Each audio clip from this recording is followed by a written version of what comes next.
Eu tenho certeza que você já ouviu falar sobre o pedido de demissão. Se você não está mais satisfeito com o seu trabalho, você simplesmente pede para o seu patrão a demissão e segue sua vida, não é isso? Hoje eu quero conversar com você sobre a demissão, que não se trata, como popularmente é conhecido, de um pedido, mas sim de uma livre manifestação de vontade de forma unilateral por parte do empregado. Então, se você gostou desse tema, não se esqueça de se inscrever nesse canal, porque toda semana eu trago conteúdo voltado para o direito do trabalho para você. Você tem de conhecer essa área da ciência jurídica para você não ser enganado no mercado de trabalho e também para que a sua empresa não sofra perdas que poderiam ter sido evitadas pela atenção em simples detalhes que eu vou trazer toda semana aqui para você. Então já se inscreva e compartilhe esse vídeo com a pessoa que você acha que precisa assistir, tá? E sem enrolação, hoje eu vou te passar muita informação a respeito da demissão.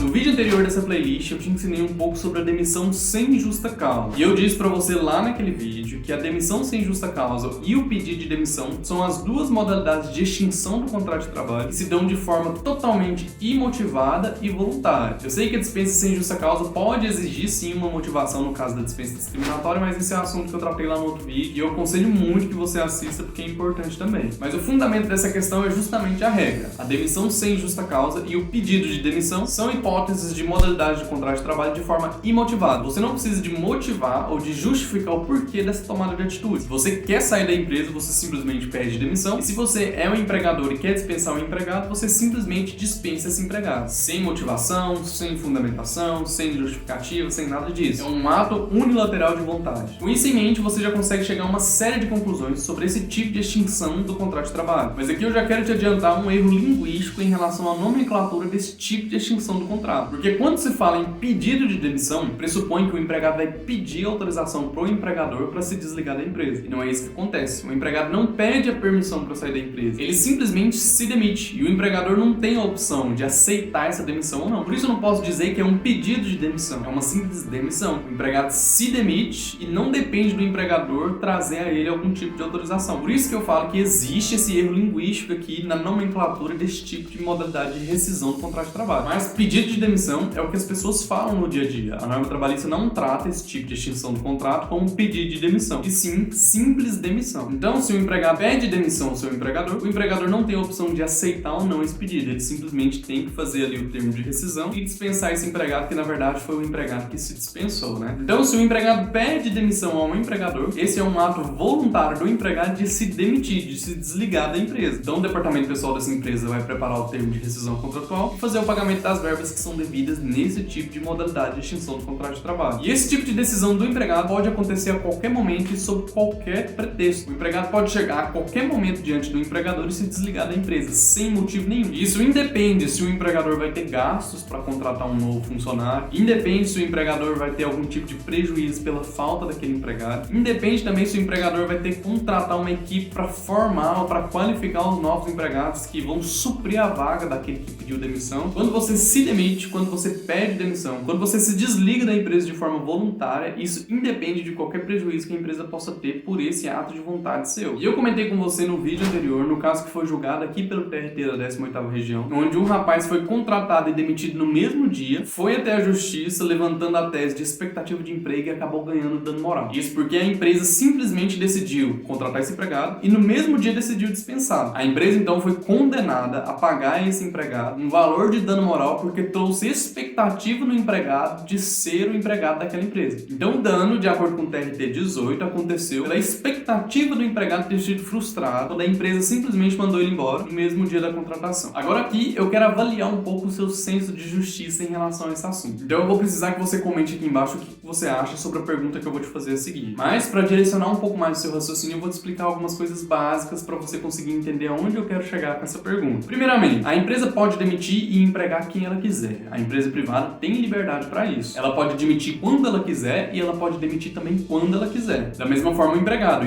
pode aceitar emprego na empresa que ele quiser, ele pode ser admitido quando ele quiser e ele pode simplesmente sair da empresa quando ele quiser também. Aqui eu trouxe para você os dois casos de extinção do contrato de trabalho: a demissão sem justa causa, quando a empresa manda embora o empregado quando ela quer, e o pedido de demissão quando o empregado sai da empresa quando ele quer. Ok, você já tem ideia de que funciona dessa forma. Porém, existe uma tese, a tese da expectativa de emprego, que eu já comentei comentei com vocês no vídeo passado dessa playlist, onde o empregado que tem a sua expectativa de emprego frustrada é ressarcido a título de dano moral pela empresa que é condenado. Então é bem simples, eu tenho uma expectativa de trabalhar numa empresa, a empresa me manda embora, frustrando a minha expectativa de trabalhar ali, eu entro na justiça e acabo ganhando um dano moral em razão da quebra da minha expectativa. Eu tive a minha expectativa frustrada e isso me dá direito ao dano moral. Você concorda com isso? Porque foi basicamente essa decisão que eu comentei com você no vídeo anterior. Mas, e se essa situação for invertida? Você ainda vai concordar com isso? Por exemplo, a empresa tem custos com um processo seletivo, ela paga uma equipe de recursos humanos para fazer a seleção do seu pessoal, paga um psicólogo especializado para selecionar exatamente o profissional adequado para aquela função que a empresa necessita, paga uma equipe para fazer testes com esse empregado, testes de aptidão, testes de profissionalismo, testes de trabalho em equipe, tem todo esse gasto para selecionar o empregado e no final do processo seletivo o empregado simplesmente recusa a vaga. E aí, a empresa teve ou não uma expectativa de que aquele empregado selecionado no processo seletivo fosse trabalhar na empresa? Porque se o empregado pode ser indenizado pela expectativa de emprego que foi frustrado pela empresa, por que a empresa também não pode ser indenizada pela expectativa de que aquele empregado viesse a trabalhar na empresa depois de aprovado no processo seletivo que até trouxe gastos para a empresa? E a minha pergunta para avaliar o seu senso de justiça é a seguinte: se existe dano moral para o empregado que tem a sua expectativa de emprego rompida, não existe também dano moral para a empresa que teve a sua expectativa do empregado trabalhar ali também rompida? O empregado que foi aprovado no processo seletivo e que teve custos para a empresa para essa aprovação? Coloca aqui nos comentários o que você acha a respeito disso. Vamos discutir um pouco mais para aumentar o nosso conhecimento sobre esse assunto. E se você tem uma tese nova ou um argumento diferente para trazer a respeito desse conteúdo, deixe aqui nos comentários também, que eu vou expor nos próximos vídeos para a gente discutir e tentar futuramente até alterar o entendimento do nosso tribunal em relação a esse assunto. É assim que nós produzimos conteúdo jurídico e é assim que nós construímos também o entendimento do nosso tribunal sobre essa matéria. Então vamos enriquecer esse assunto de conteúdo para eu poder levar essas teses para o tribunal para discutir essa tese, tá certo? E se você tem gostado do conteúdo, digo novamente, se inscreva, não deixe de se inscrever para você não perder os conteúdos que eu vou lançar toda semana aqui no canal, tá? E se você gostou, deixe o seu like e compartilhe esse vídeo para quem você acha que seja interessante vê-lo, tá? Mas voltando ao pedido de demissão, ou para os mais técnicos, apenas a demissão, eu vou te falar agora quais são as verbas rescisórias que o empregado que pede demissão tem direito. Quando o empregado pede demissão na empresa, ele fará jus a basicamente 3 coisas: o saldo de salário dele, as férias e o 13º. Basicamente é isso que ele recebe na rescisão. Em se tratando de dinheiro, o pedido de demissão e a demissão por justa causa são as piores modalidades de extinção do contrato de trabalho para o empregado, porque são as modalidades que ele recebe menos na rescisão. Porque além do saldo de salário, das férias e do 13º, o empregado ainda tem que conceder para o empregador o aviso prévio. Se ele não cumprir o aviso prévio, ele vai ter que indenizar esse aviso prévio na rescisão. No pedido de demissão também não é cabível a multa do FGTS, o empregado também não tem direito de sacar o seu FGTS e nem recebe o seguro-desemprego. Enfim, isso é basicamente tudo que eu preciso esclarecer para vocês sobre o pedido de demissão. E qualquer dúvida que você tiver em relação ao assunto, deixe aqui nos comentários que eu vou ter o prazer de te responder. Vou te responder de forma personalizada. Só peço para que você detalhe bem o seu caso aqui para eu ter ciência e conseguir te orientar da melhor forma possível. Te vejo em outra oportunidade então dessa playlist para a gente discutir ainda mais sobre as modalidades de rescisão do contrato de trabalho. Vou deixar as redes sociais também aqui na descrição caso você tenha interesse em acompanhar. Te espero em outra oportunidade. Um abraço e até lá!